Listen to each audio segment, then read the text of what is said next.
Bây giờ mình số được cũ nhóm cho môi thiết bây giờ là hay nắng nhóm màu thơ bị ở bằng hàng pi cái biểu install yêu về tôi này không visual box cũ tôi mới nhóm thấy cả ba visual box hay nhóm thấy cả add mà sân thay mấy hay nhóm đã cho môi mà sân đã yêu bên túp hay cái này ní cái nhóm add OS hay select OS yêu bên túp live server hay dân cho mà đa cái này ní cứ dân thử cả bạc cả rồi có đã cho môi user như em đã cho môi nhóm hay thành khóm như em đã password thì complete take install background hay năng thành khóm đi phóng hay trong program em đã 4G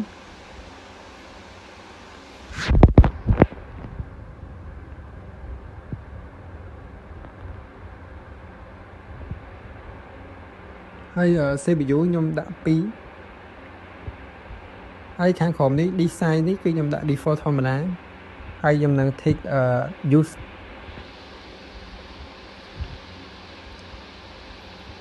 hay em chốt finish và tôi mới dương install bàn hay dương add bàn ấy chân dương rong chạm hay vì process tích sẵn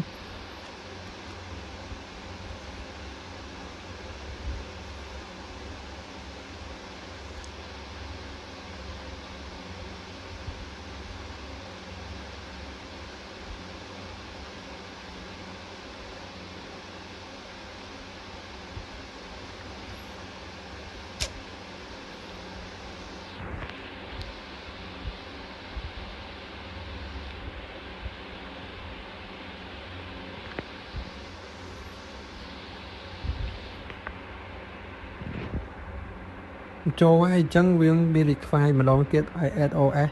chân nhân select add OS mà đón tiết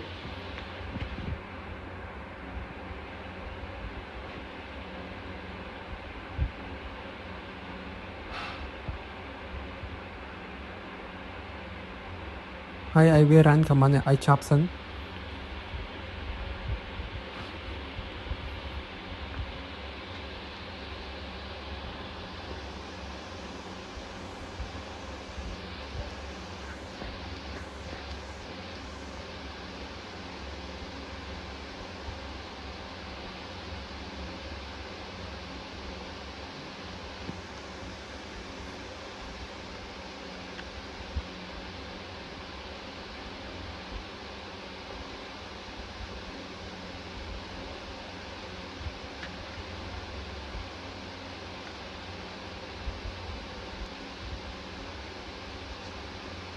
ต่อมาไอ้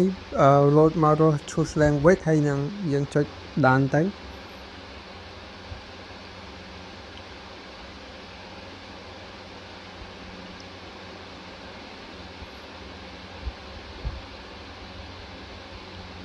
chất đàn tiết tới đấy cứ choose version language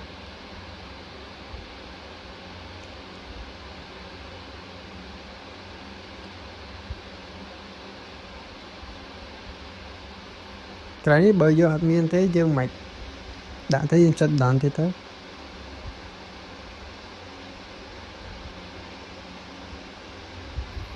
ai biết anh ấy chọn sẵn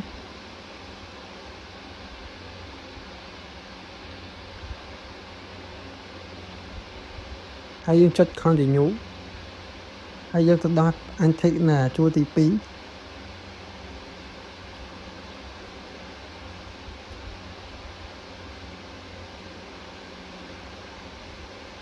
hay chất đàn tiết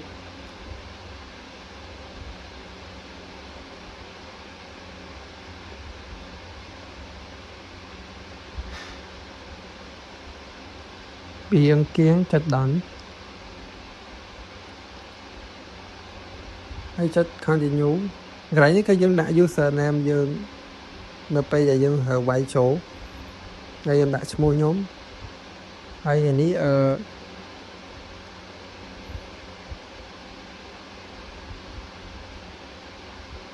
đã mua nhóm bây sẽ là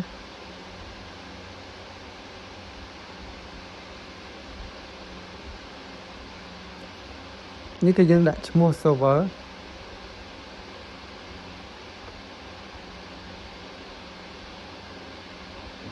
ហើយយើងដាក់ pick name user កន្លងពេលដែលយើង log in ហើយនេះ password យើងចង់ដាក់ប៉ុន្មានក៏បានដែរ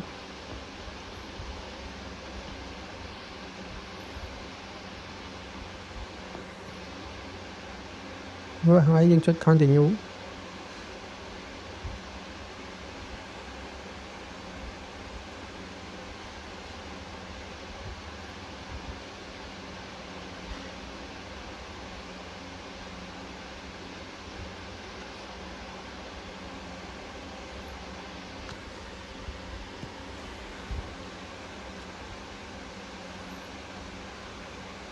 គេដល់ tick ហើយយើងចុច done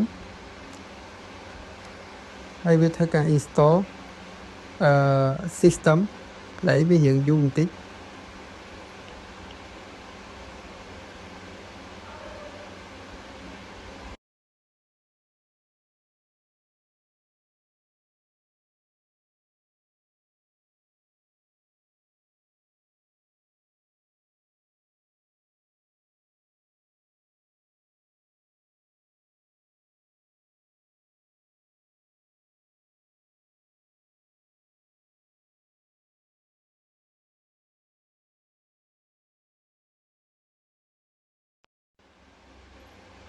ដល់វា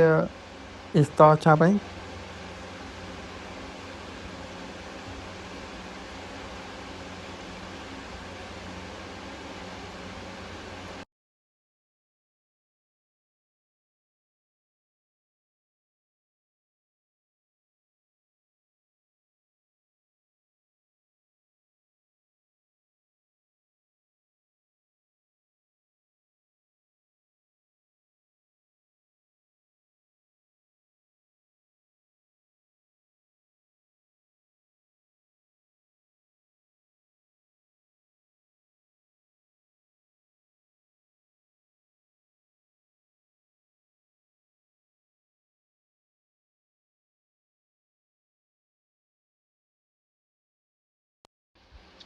ចូលមកដល់នេះគឺយើងវាយ form login ចូល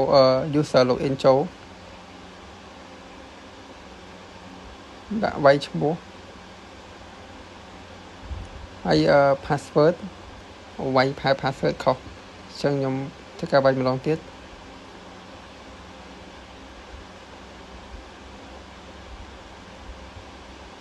អូខេអញ្ចឹងចូល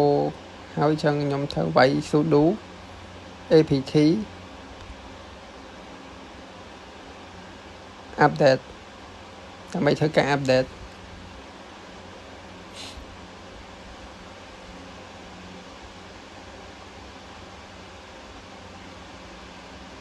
ចឹងចាំឲ្យពេញឥឡូវពេញហើយ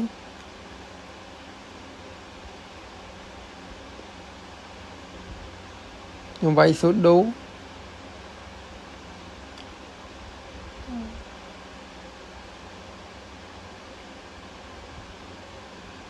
apt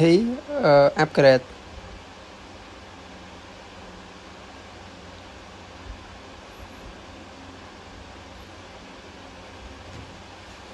អូខេឥឡូវ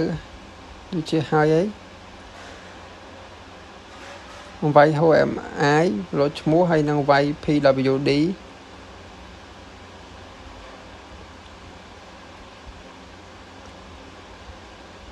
ខេចេញលោកគ្រូអញ្ចឹងការងារខ្ញុំបានបង្ហាញលោកគ្រូរួចរាល់លោកគ្រូអញ្ចឹងសូមអរគុណលោកគ្រូ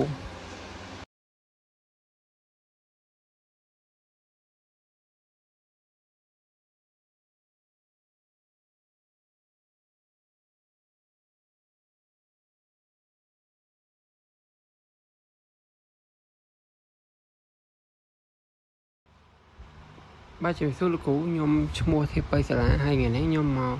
បង្ហាញពី basic command របស់ Linux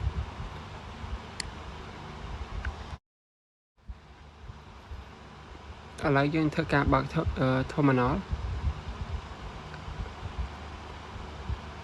ហើយខ្ញុំធ្វើការវាយ command pwd ដែល command ហ្នឹងគឺបង្ហាញពី show current directory ហើយមួយទៀតគឺ ls អាហ្នឹងគឺ list directory content ហើយខ្ញុំវាយ cd command cd គឺ change directory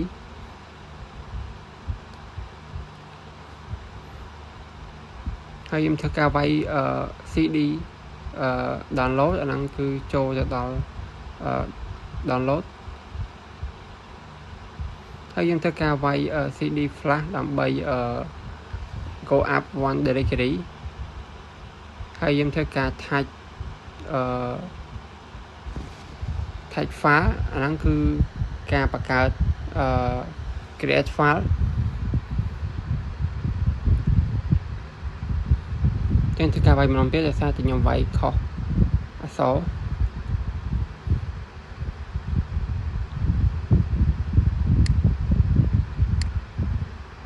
ចឹងខ្ញុំធ្វើការបង្កើតបានហើយចឹងខ្ញុំធ្វើការសរសេរតិចនៅក្នុង file ហ្នឹងចឹងខ្ញុំវាយ hello my name Sela ចឹងគឺដាក់ទៅដល់ដាក់ដែល file ខ្ញុំបង្កើតមិញគឺ file អាយុ30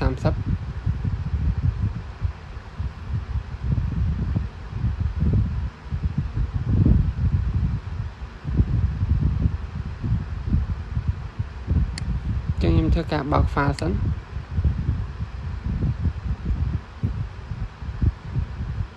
នេះគឺវាលោតចូលក្នុង file យើងហើយ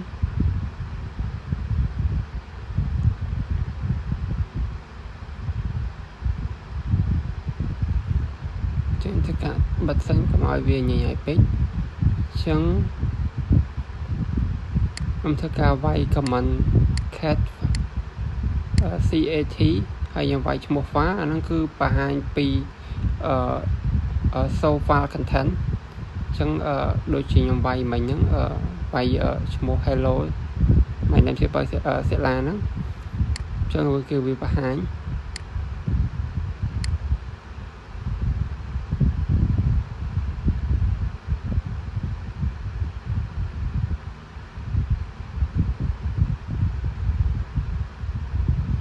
វាធ្វើការបង្ហាញហើយចឹងខ្ញុំធ្វើការ copy file ចឹងខ្ញុំធ្វើការវាយ cp គឺ command copy ហើយខ្ញុំវាយឈ្មោះ file ដែលខ្ញុំបានបង្កើតហើយនឹងឈ្មោះ file មួយទៀតហើយដល់គ្រាន់តែខ្ញុំដាក់លេខថែមមួយទៀតដើម្បីកុំឲ្យវាដូចគ្នាយើង copy ចឹង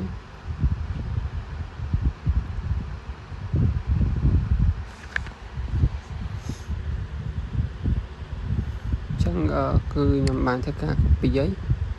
ចឹងខ្ញុំចូលមកមើលចឹងនេះ file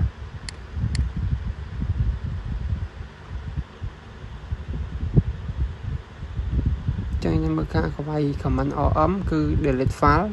ហើយខ្ញុំធ្វើការដាក់ឈ្មោះ file ចឹងខ្ញុំធ្វើការលុប file ដែលខ្ញុំបង្កើត copy មិញ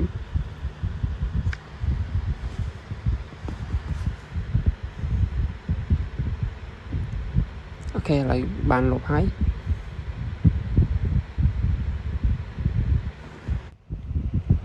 ចឹងខ្ញុំធ្វើការវាយ command create directory ចឹងខ្ញុំធ្វើការបង្កើតវាយ command mdk dio ហើយខ្ញុំវាយឈ្មោះ directory name ចឹងខ្ញុំធ្វើការដាក់ឈ្មោះខ្ញុំឲ្យនឹងអាយុ30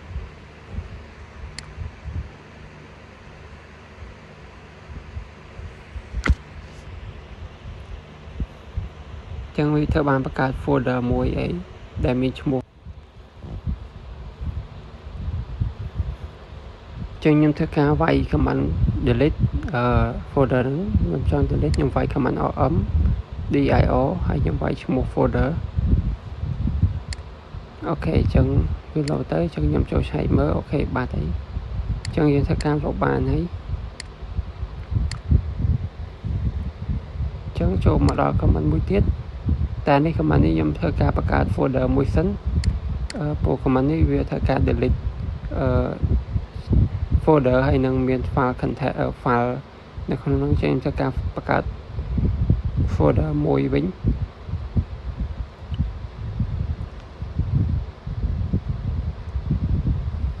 ហើយខ្ញុំចូលទៅខ្ញុំវាយ CD ដើម្បីចូលទៅក្នុង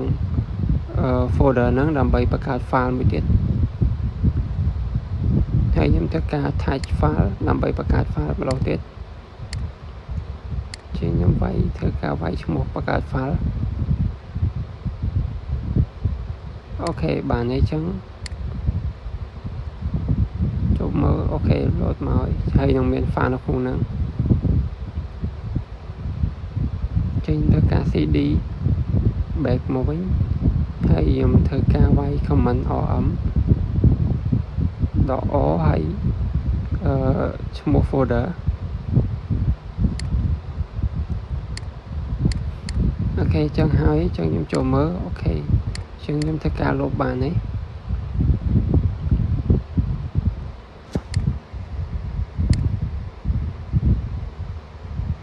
ហើយមួយទៀត command file permission នឹងយើងចូលមើល file permission យើងសិន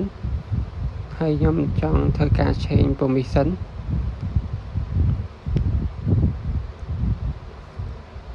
ចឹងខ្ញុំវាយ command ch mod ហើយ755ហើយខ្ញុំធ្វើការដាក់ឈ្មោះដាក់ឈ្មោះ file អាយុ 30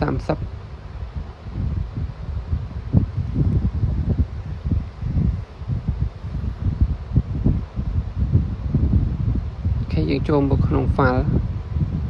ហើយ permission ចឹងវាធ្វើការកែប្រែaction A មួយចំនួនហើយខ្ញុំចង់ make file executable ចឹងខ្ញុំធ្វើការវាយ command chd ដូចគ្នា ch mod ហើយខ្ញុំធ្វើការវាយសញ្ញាលេខបូកហើយនឹងអក្សរ x ហើយខ្ញុំធ្វើការដាក់ឈ្មោះ file អូខេអញ្ចឹងខ្ញុំចូលមកមើល folder វិញហើយខ្ញុំចូលក្នុង file ហើយចូលកន្លែង permission ហើយឆែកមើលវានឹង load គ្រីសកន្លែង allow execute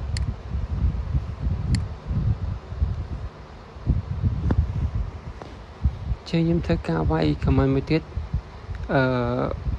who am I អាហ្នឹងគឺ career user ហើយធ្វើការវាយ command មួយទៀតពាក់ព័ន្ធនឹង system information command ហ្នឹងគឺ hostname អូខេ load មកគឺ pop os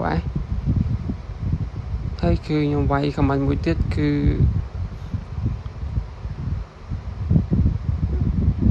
ds.h គឺ disuse ហ្នឹងគឺបង្ហាញពីការប្រើប្រាស់ឌីយើងហើយខ្ញុំធ្វើការវាយ command មួយទៀតគឺ free.h អាហ្នឹងគឺ memory info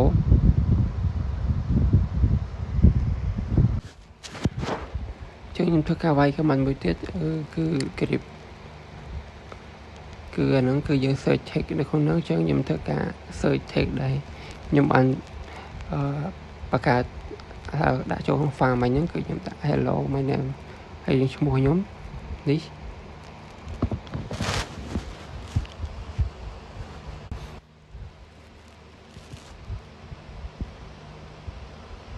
ហើយខ្ញុំដាក់ឈ្មោះ file ចឹងវាធ្វើការ search text ដែលខ្ញុំបានសរសេរហ្នឹង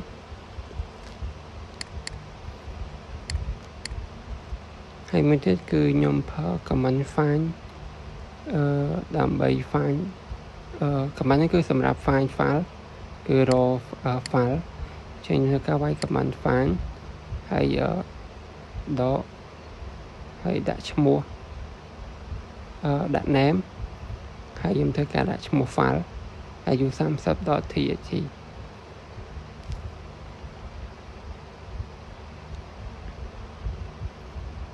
អូខេអញ្ចឹងវា load មកហើយគឺនៅក្នុង home នេះហើយខ្ញុំវាយមួយទៀតគឺ command count line wc ហើយនឹងអញ្ចឹងវាធ្វើការបង្ហាញយើងហើយ គឺ line ហើយនឹងចំនួនអក្សរ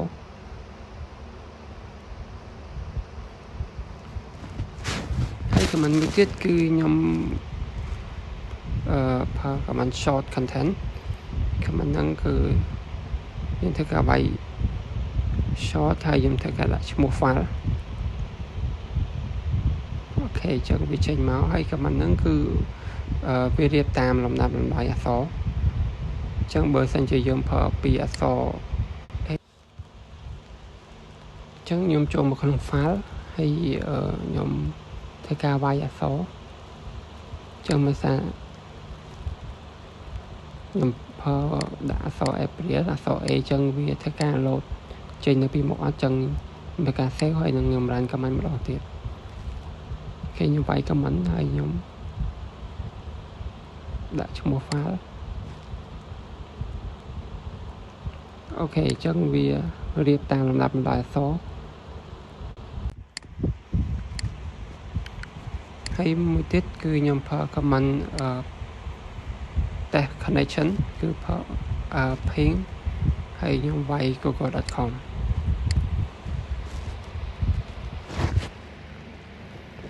អូខេអញ្ចឹងវាចេញមកអញ្ចឹងដើម្បីបើសិនវាចេញអញ្ចឹងយើងចាំផ្ដាច់វាគឺយើងប្រើ command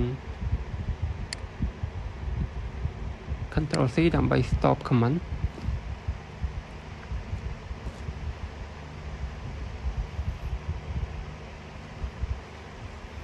ហើយខ្ញុំប្រើ command មួយទៀតគឺ ip.addr គឺដើម្បី check so network info command ហ្នឹង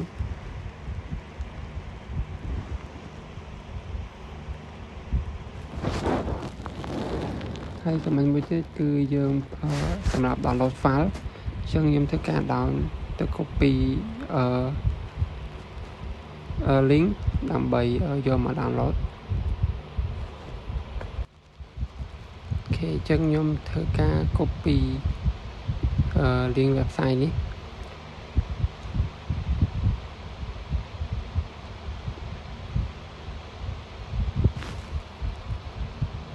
អូខេអញ្ចឹងខ្ញុំធ្វើការ copy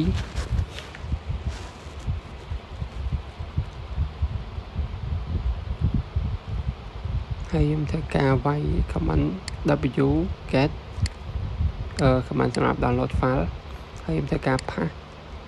អូខេអញ្ចឹងវាបានហើយយើងចូលមកក្នុង file ខ្ញុំចុច enter គឺយើងបាន file HTML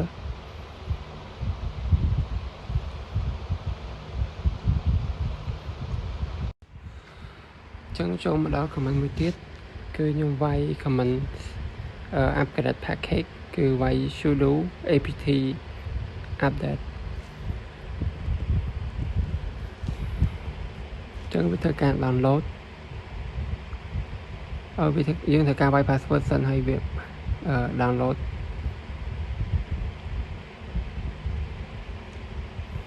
អូខេរួចហើយចឹងខ្ញុំធ្វើការវាយ command មួយទៀតគឺ install pancake វាយ command sudo apt ហើយយើងវាយថែមពាក្យ install pkg មានពាក្យពេញ pancake ចឹងធ្វើការចុច enter ដើម្បី down install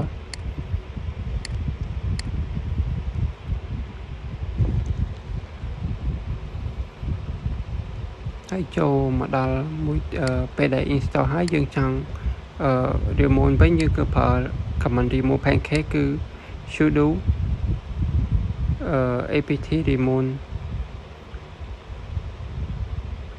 pancake គ្រាន់តែយើងដូរពី install ទៅជាពាក្យ remove វិញទៅ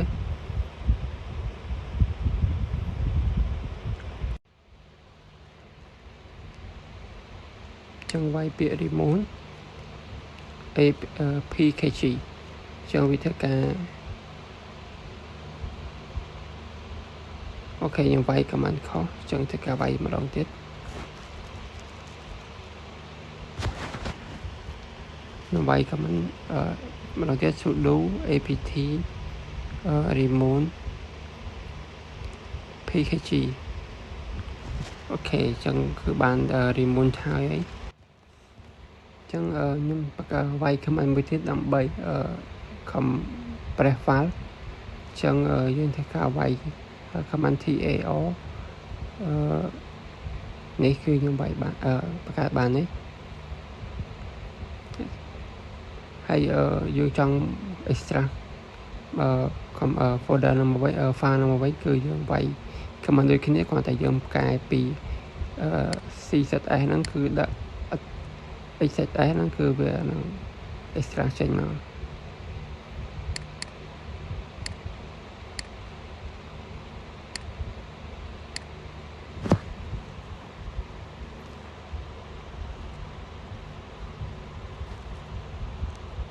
ហើយខ្ញុំធ្វើការបង្កើត folder មួយទៀតដើម្បីzip file ជាខ្ញុំវាយ command ដែលបង្កើត folder ហ្នឹង mkdo ហើយដាក់ឈ្មោះហើយខ្ញុំធ្វើការវាយ command zip zip folder គឺ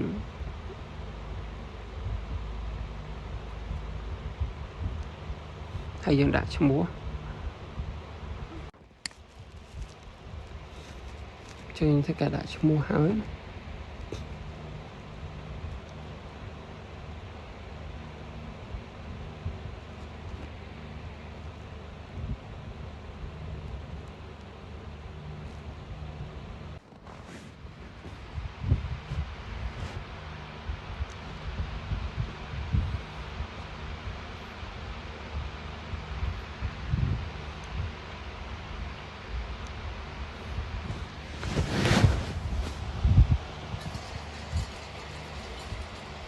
ចឹងយើងធ្វើការបង្កើតបាន folder មួយ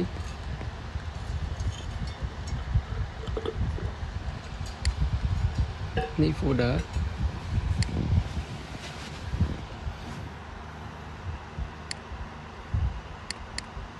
ហើយនឹង file zip មួយដែរ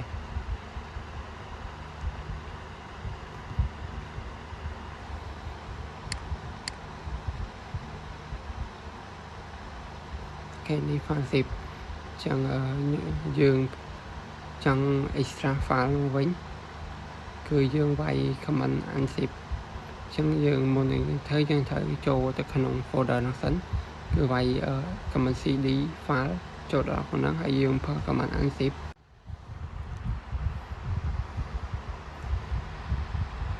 ហើយយើងធ្វើការដាក់ឈ្មោះ folder មិញហ្នឹងដែលយើងបានដាក់បានយើងបង្កើតមិញហ្នឹង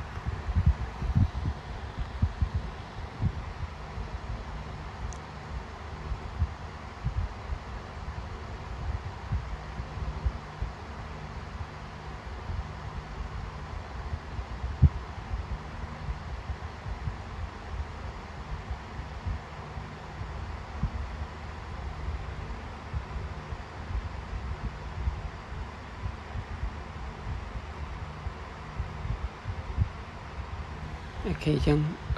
command គឺយើងបានវាយហើយចឹងយើងចូលមកក្នុង folder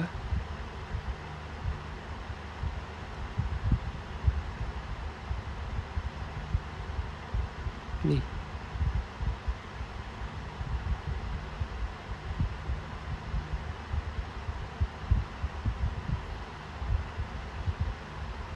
ហើយយើងវាយ command មួយទៀតគឺ ps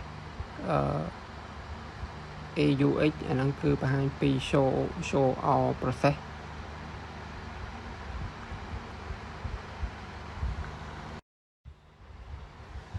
ហើយយើងប្រើ command sudo command អាហ្នឹងគឺជា command run arrow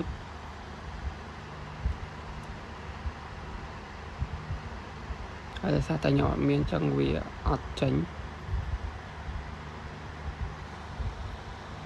ចឹងខ្ញុំធ្វើការវាយ command មួយទៀតគឺ command add user ហើយខ្ញុំធ្វើការវាយ command id គឺ show user id ចឹងខ្ញុំធ្វើការវាយ command មួយទៀតគឺ command job អាហ្នឹងគឺបង្ហាញពី background job ដោយសារតែខ្ញុំអត់មានដែរហើយខ្ញុំធ្វើការវាយ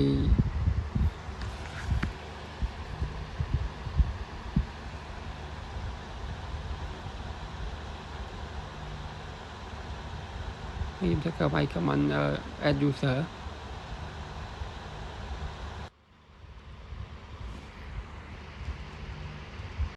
បាទជំរាបសួរលោកគ្រូថ្ងៃនេះខ្ញុំមកបង្ហាញពីការ enable ASA ហើយនឹង open install ASA server ឥឡូវខ្ញុំធ្វើការ update sudo apt update ហ្នឹងពេលចាំវាឲ្យ update ទូទៅសិន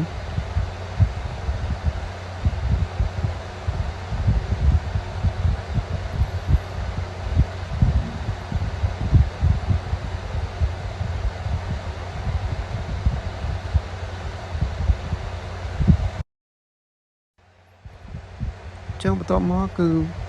update រួចរាល់ខ្ញុំវាយ command upgrade ម្ដងគឺ apt list upgradable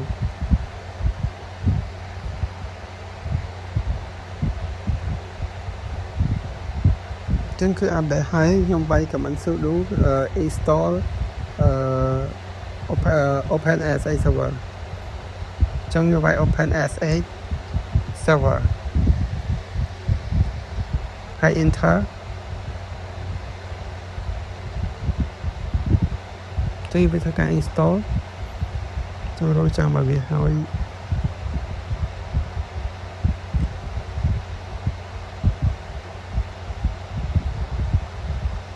ចឹងរួចរាល់ហើយ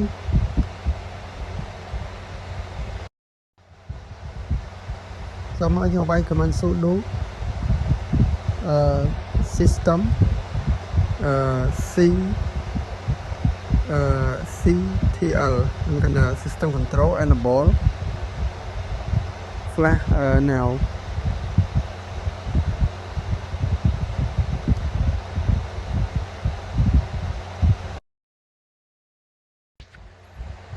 ចឹងបន្ទាប់មកគឺខ្ញុំវាយ command sudo status system control status ដើម្បីឆែកមើលASA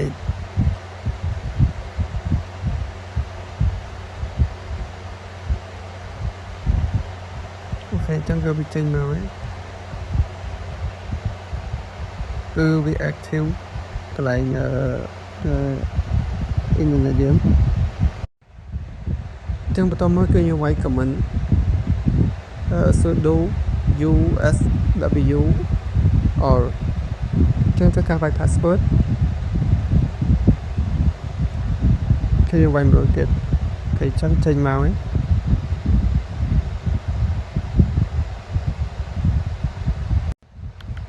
ចឹងខ្ញុំធ្វើការវាយ command sudo ដែរហើយusw all ASA ចឹងខ្ញុំធ្វើការវាយ command មួយទៀតគឺ sudo swusw allow ASA ចឹងគឺចេញមកចឹងគឺយើងវាយ IP A គឺใช้ address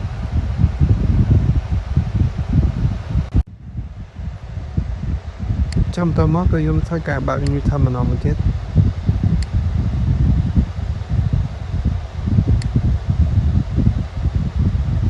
ចឹងគឺខ្ញុំធ្វើការទាញ terminal ឲ្យវា face screen ណាដើម្បីវាស្រួលមើល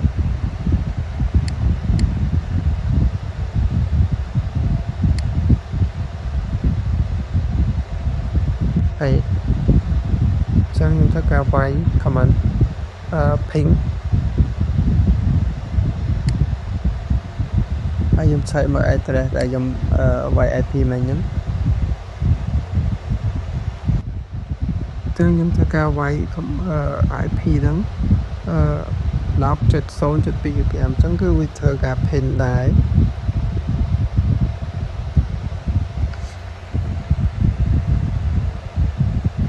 គេឲ្យវាដែរយើងចង់ដល់ឲ្យវាដែរតែយូរទីសិនទៅ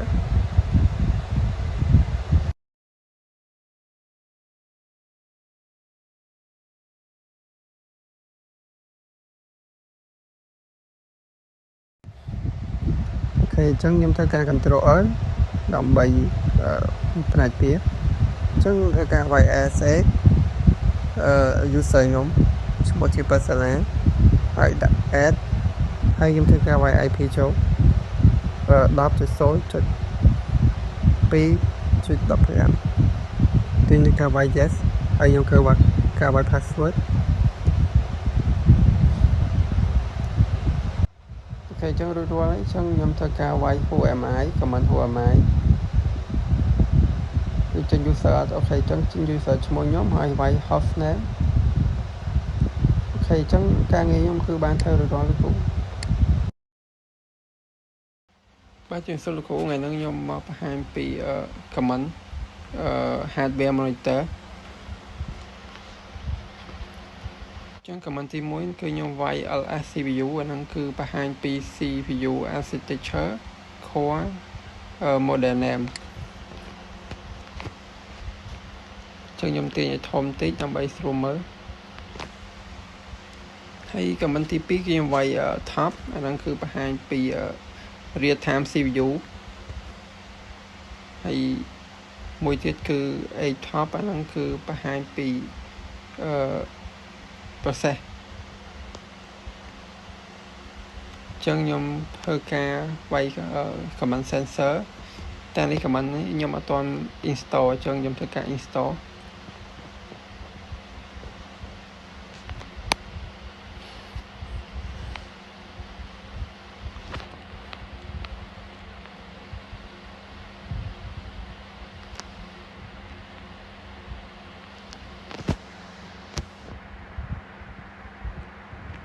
ចឹងកន្លែងហ្នឹងដោយសារតែខ្ញុំខ្លាចយូរចឹងខ្ញុំធ្វើការកាត់វាសិនចឹងគឺបន្តមកគឺខ្ញុំ install រួចហើយចឹងខ្ញុំវាយ command sensor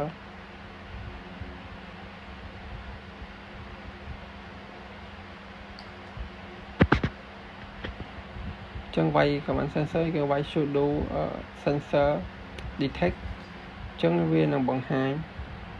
ខ្ញុំចុចធ្វើការចុច yes command yes មកចឹងខ្ញុំធ្វើការ yes ទៀតតមកគឺវាសួរបញ្ជាក់ទៀតចឹងយើងធ្វើការ yes ទៀតនេះរៀងច្រើនតង់ដែរចឹងយើងចុច yes មកទាំងអស់មក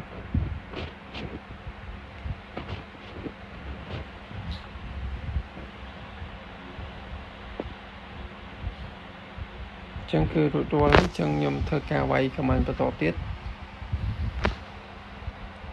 ចឹងខ្ញុំធ្វើការ clear ហើយខ្ញុំវាយ command free 8អាហ្នឹងគឺបង្ហាញពី RAM storage ចឹងគឺវាធ្វើការបង្ហាញយើងហើយចឹងខ្ញុំធ្វើការវាយ command ps aux អាហ្នឹងគឺបង្ហាញពី10 process ដែលយើងប្រើ RAM ហ្នឹង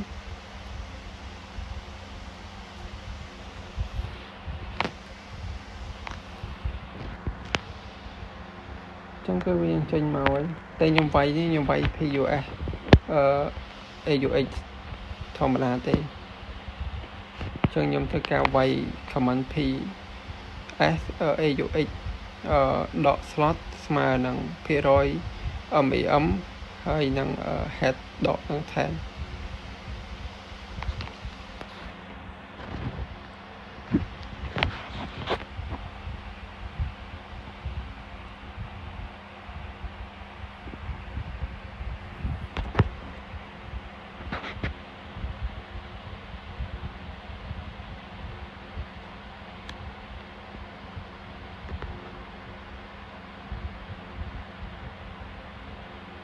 វាយ command បន្ទាប់ទៀតគឺ memory hardware info ចឹងយើងវាយ sudo dmide code ហើយនឹងដក tab memory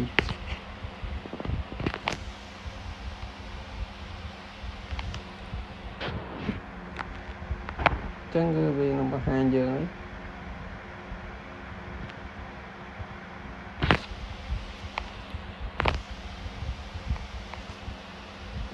ចឹងចូលមកដល់ command មួយទៀតគឺ cat proc ហ្នឹងគឺបង្ហាញពីព័ត៌មាន memory ទាំងអស់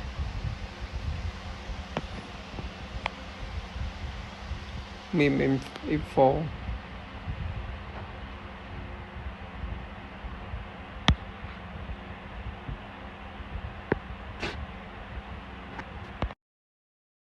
ចឹងចូលមកដល់ comment មួយទៀតគឺ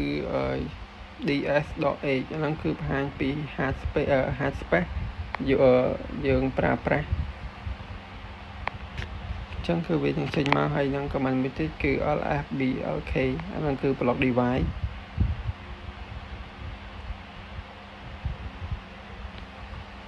ហើយចូលមកដល់ comment មួយទៀតគឺ network and CPU information គឺយើងវាយ IP ADO ដើម្បីឆែក network interface ហើយមួយទៀតគឺ IS STA នេះចឹងអាហ្នឹងគឺបង្ហាញពី network use monitor ហើយបន្ទាប់មកដល់ comment ទី3នៃ network CPU ហ្នឹងគឺនេះដោយសារតែខ្ញុំកំពុងinstall វាសិន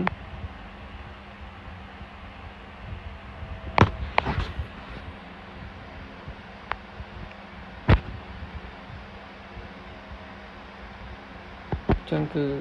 រួចរាល់ហើយចឹងខ្ញុំវាយ comment ទី3គឺ speed test CLI ហ្នឹងគឺ test speed internet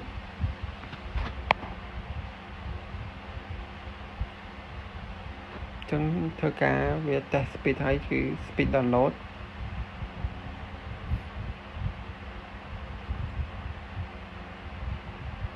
ต่อមកគឺ speed upload ចឹងវានឹងបង្ហាញ speed download នេះដូចជា50 មេហើយនឹងupload គឺ10 មេចឹងចូលមកដល់បន្ទាប់ទៀតគឺ sudo ls AW អាហ្នឹងគឺបង្ហាញពី hardware info ហើយ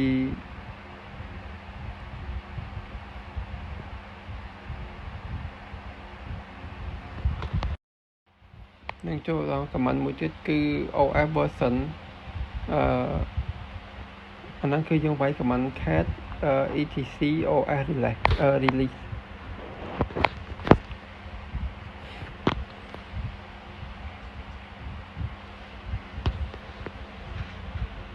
ចឹងវានឹងបង្ហាញមកហើយព័ត៌មានហើយមួយទៀតគឺខ្ញុំវាយ command system runtime គឺ UP time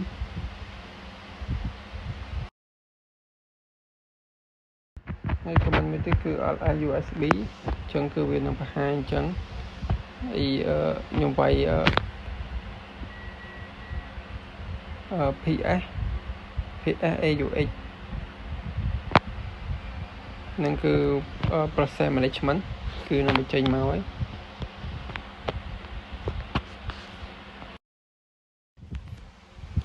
ហើយបន្តមកទៀតគឺខ្ញុំវាយ command kill process តាម PID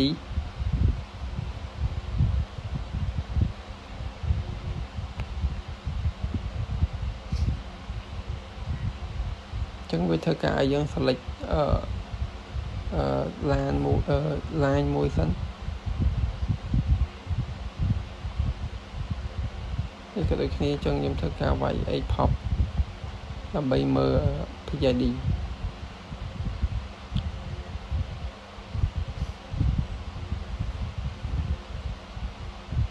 ចឹងខ្ញុំយក PID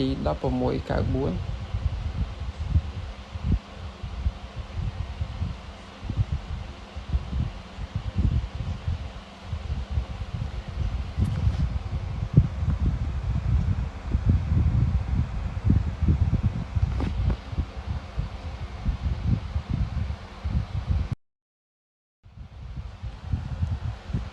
ហើយខ្ញុំធ្វើការវាយ command មួយទៀតគឺ compulsive monitoring នេះគឺថាតែយើងអត់មានចឹងយើងធ្វើការ install វា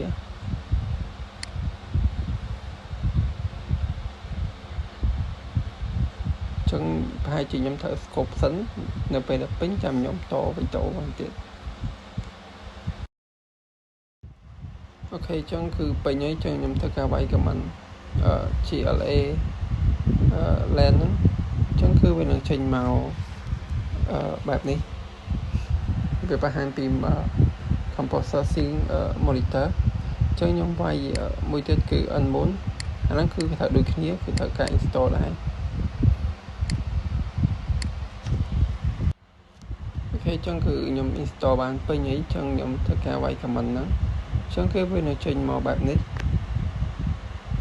អញ្ចឹងខ្ញុំធ្វើការ control C វិញដើម្បី clear ហើយខ្ញុំប្រើ command មួយទៀតគឺsudo shutdown now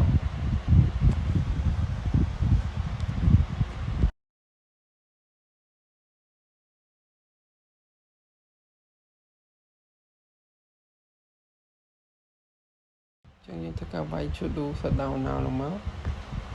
អញ្ចឹងវានឹងធ្វើការ shutdown ម៉ាស៊ីនយើងអញ្ចឹងការងារខ្ញុំមានតែប៉ុណ្្នឹង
បាទជំរាបសួរលោកគ្រូខ្ញុំឈ្មោះធាពៅសាលាហើយថ្ងៃហ្នឹងខ្ញុំមកបង្ហាញពី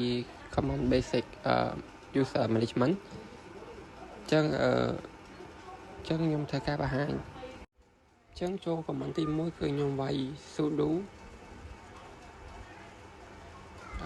user add ហើយខ្ញុំធ្វើការដាក់ឈ្មោះអញ្ចឹងខ្ញុំធ្វើការដាក់ឈ្មោះខ្ញុំហ្នឹងទៅអញ្ចឹងពេលបកកើតគឺធ្វើត្រៀមទី password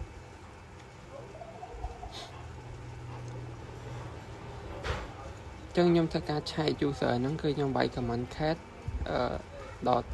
.etc ហើយនឹង passwd អញ្ចឹងវានឹងធ្វើការបង្ហាញមកនេះ user ដែលខ្ញុំបានបង្កើតមិញណា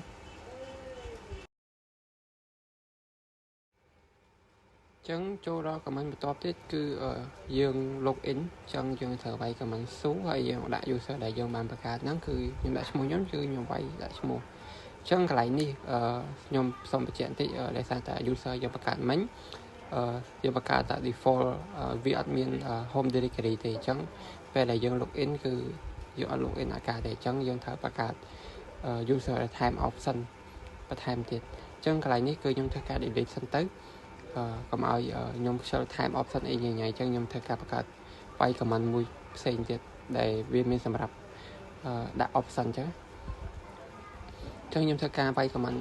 user sudo user delete ហើយខ្ញុំដាក់ឈ្មោះ user ហ្នឹងទៅអញ្ចឹងគឺវានឹងលុបចេញហើយអញ្ចឹងខ្ញុំធ្វើការបញ្ជាក់ដើម្បីឲ្យដឹងថាវាបានលុបទៅអត់អញ្ចឹងគឺវាបាត់user ហ្នឹងបានទេ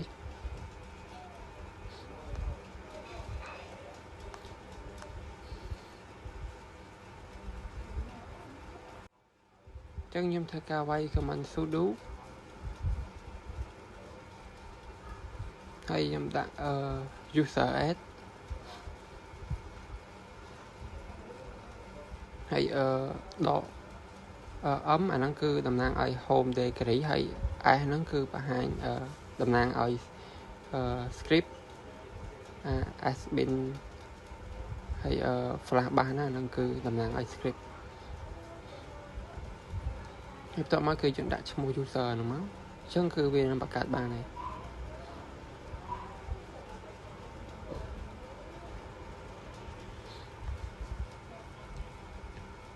ចឹងដូចតែមិញដែរទេគឺខ្ញុំប្រើ command ឆែកហ្នឹងគឺ cat etc hwd គឺវានឹង load មកហើយវាមាននឹងកតុយbin flash bash ណាចឹងគឺខ្ញុំធ្វើការប្រើ command login គឺស៊ូនេះគឺខ្ញុំប្រើវាយ command set password សិនដើម្បីឲ្យ login ចូលចឹងវាយ sudo password ដាក់ user ហ្នឹងគឺយើងដាក់ password មក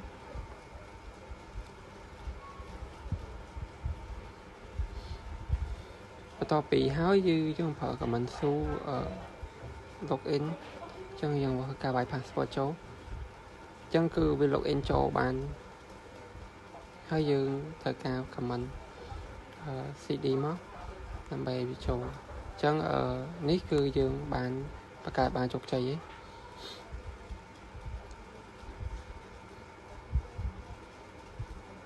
command pwd ហ្នឹងគឺយើងឆែកមើលយើងនៅណាហើយចឹងយើងធ្វើការវាយ command cd home flash user ហ្នឹងសិនមក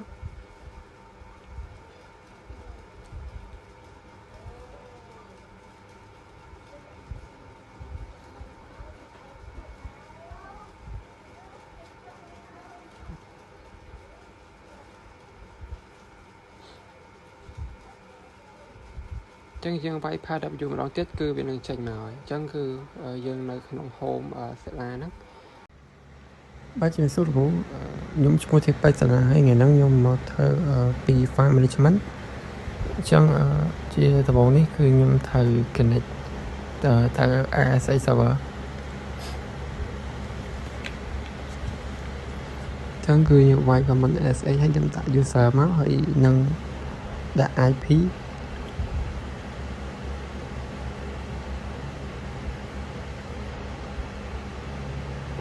ចឹងវាត្រូវការ password ចឹងគឺបន្ទាប់ពីខ្ញុំវាយ password មកគឺវាចូល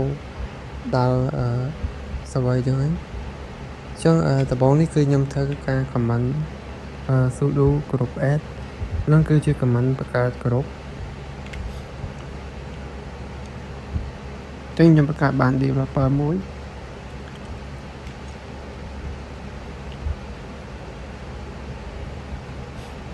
ចឹងខ្ញុំធ្វើការបង្កើតទាំង3ក្រុមហ្នឹងសិនមកចឹងចាំខ្ញុំឆែកទាំងអស់យកមកយើងមិនបាច់ចាំឆែកម្ដងមួយ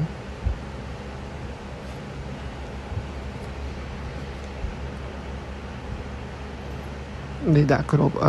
dev off ចឹងក្រុមគឺមាន3ចឹងបន្ទាប់ពីបង្កើតបានទាំង3ហើយខ្ញុំធ្វើការ command cat flash etc flash group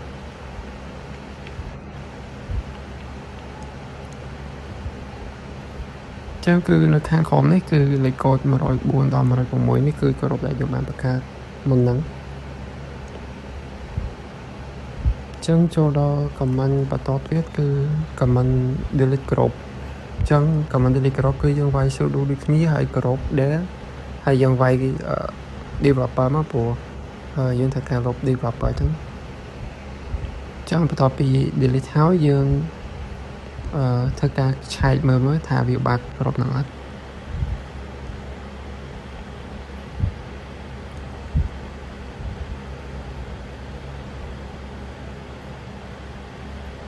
អញ្ចឹងគឺនេះឆែកមើលគឺយើងអត់ឃើញទេគឺបាត់ហើយអញ្ចឹងបន្ទាប់មកគឺយើងត្រូវការបង្កើតឡើងវិញ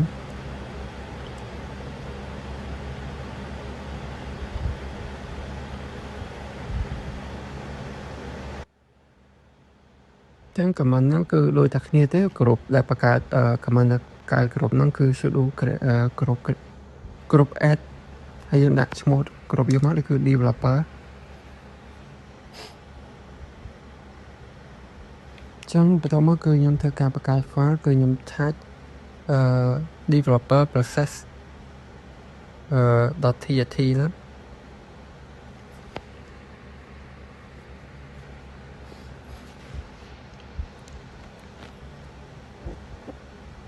ហើយនឹង UI process.tnt មួយទៀត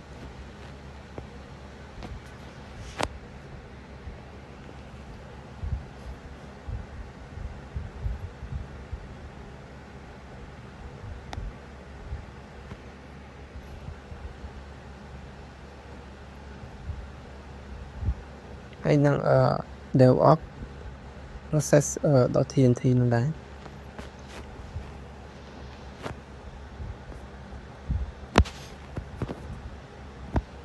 ចាំបន្តមកគឺខ្ញុំធ្វើការឆែកfile ហ្នឹង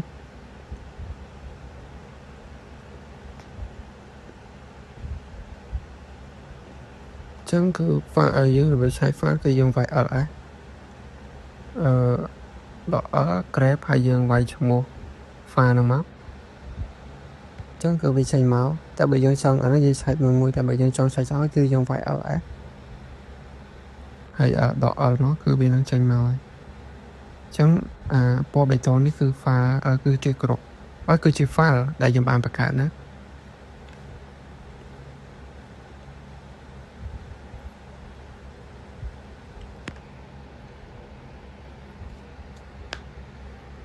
បន្ទាប់មកគឺដល់ command change file permission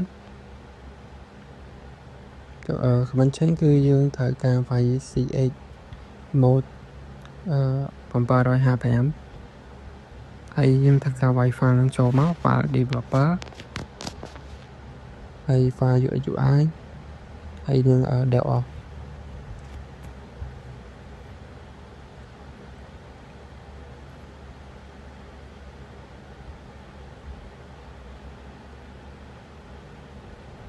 ចឹងខ្ញុំធ្វើការ list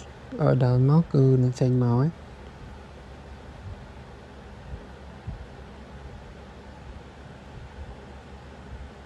ចឹងfunction version គឺបាន change ពីទៅ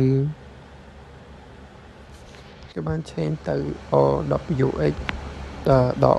.xo .x ចឹងបន្ទាប់មកទៀតគឺខ្ញុំធ្វើការគ្រប់developer ហើយនឹង UX UI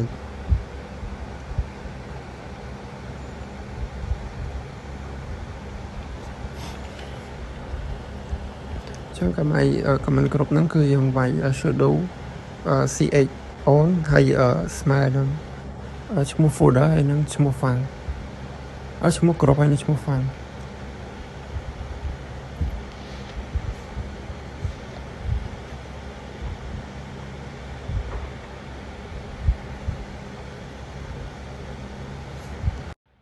ចឹង command ហ្នឹងគឺដូចគ្នាដែរទេគឺយើងវាយ sudo ហ្នឹងមកចឹងខ្ញុំធ្វើការ copy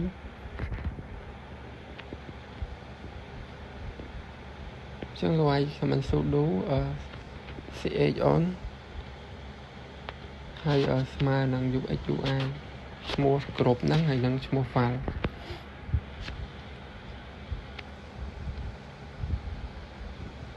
ហើយ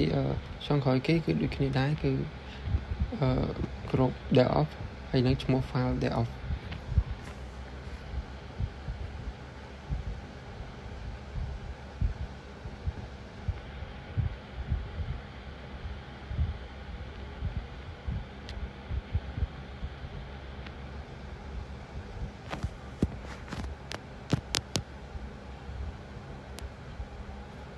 ហើយយើងវាយ command មួយទៀតគឺយើងកុំឲ្យដែលអស់ហ្នឹង access